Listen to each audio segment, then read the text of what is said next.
ஆடி கிருத்திகையை முன்னிட்டு மயிலம் வள்ளி தெய்வானை சுப்பிரமணிய சுவாமி கோவிலில் சிறப்பு வழிபாடு நடைபெற்றது. நேற்று காலை 6 மணிக்கு முதல் கால வழிபாடு நடைபெற்றது. தொடர்ந்து 11 மணிக்கு பாலசித்தர், விநாயகர், வள்ளி தெய்வானை மற்றும் சுப்பிரமணிய சுவாமிகளுக்கு சிறப்பு அபிஷேகம் நடைபெற்றது. மதியம் 12 மணிக்கு சுவாமிக்கு மகா தீபாராதனை நடைபெற்றது. தொடர்ந்து மூலவர் தங்க கவச அலங்காரத்தில் பக்தர்களுக்கு அருள்பாலித்தார். ஆடி கிருத்திகையை முன்னிட்டு திரளான பக்தர்கள் கோவிலுக்கு வந்து சுவாமி தரிசனம் செய்தனர்.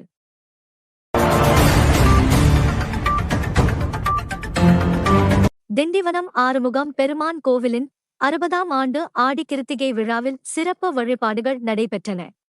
வள்ளி தெய்வானை உடனுரை ஆறுமுகம் பெருமானுக்கு பால் காவடி, செடல், பூந்தேர் மற்றும் வேல் பூஜை நடைபெற்றது. தொடர்ந்து 32 பக்தர்கள் மிளகாய் பொடி அபிஷேகம் செய்து நேர்த்திக்கடன் செலுத்தினர்.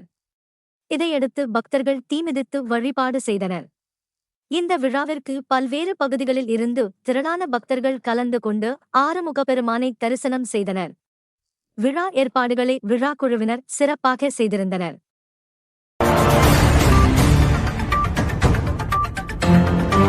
மரக்காணத்தில் முதியவரின் வீட்டுக்குள் உறவினர் போல நுழைந்து 3 சவரன் செயினை திருடிய நபரை போலீசார் கைது செய்துள்ளனர். மரக்காணத்தைச் சேர்ந்த 72 வயது சுப்பிரமணி கடந்த மாதம் 8ஆம் தேதி வீட்டில் தனியாக இருந்துள்ளார். அப்போது உறவினர் போல வந்த நபர் பத்திரிகை வைப்பதாக கூறி வீட்டிற்குள் நுழைந்துள்ளார். பின்னர் முதியவரிடம் ஆசீர்வாதம் வாங்குவது போல் நடித்து பீரோவில் இருந்த 3 சவரன் செயினை திருடிச் சென்றதாக கூறப்படுகிறது. புகாரின் பேரில் வழக்கு பதிவு செய்த போலீசார் கண்காணிப்பு கேமரா காட்சிகளை ஆய்வு செய்து தஞ்சாவூர் மாவட்டம் ஒரத்தநாட்டைச் சேர்ந்த விக்னேஷ் கண்ணன் என்பவரை கைது செய்து திருடப்பட்ட செயினை பறிமுதல் செய்தனர்.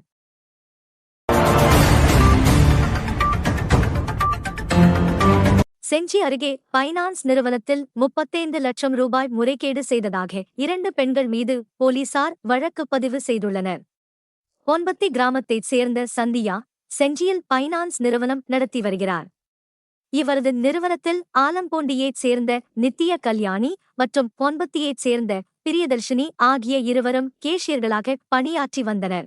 இந்நிலையில் கடந்த ஜனவரி 2025 முதல் பிப்ரவரி 2026 வரை நிறுவனத்திற்கு வந்த பணத்தில் 35 லட்சம் ரூபாய் முறைகேடு செய்ததாக சந்தியா போலீசில் புகார் அளித்துள்ளார்.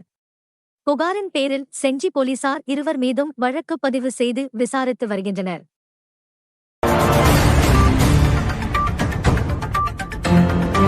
திண்டிவனம் சுற்றுவட்டார விவசாயிகள் முக்கிய கோரிக்கை விடுத்துள்ளனர். சிப்காட் வளாகத்தில் மல்லிகைப் பூவை அடிப்படையாக கொண்ட வாசனை திரவிய தொழிற்சாலை அமைக்க வேண்டும் என விவசாயிகள் வலியுறுத்தியுள்ளனர்.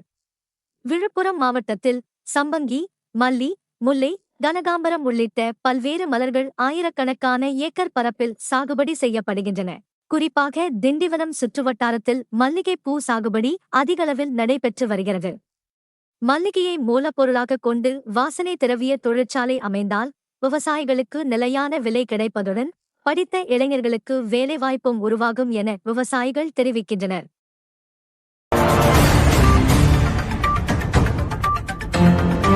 கிளியனூர் அருகே திடீரென சாலையை கடந்து வந்த மான் மீது பைக் மோதிய விபத்தில் திண்டிவனம் நீதிமன்ற வழக்கறிஞர் உயிரிழந்தார்.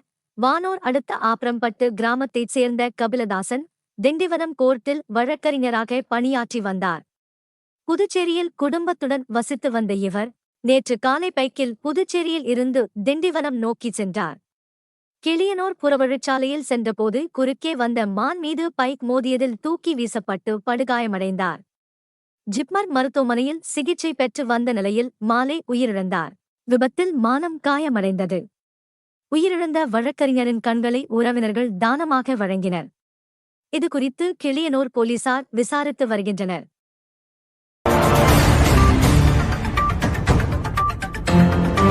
வானூர் அருகே மொரட்டாண்டியில் உள்ள 72 அடி உயர மகா பிரத்யங்கரா காளிக்கு 1008 பால் குடங்களால் சிறப்பு அபிஷேகம் நடைபெற்றது.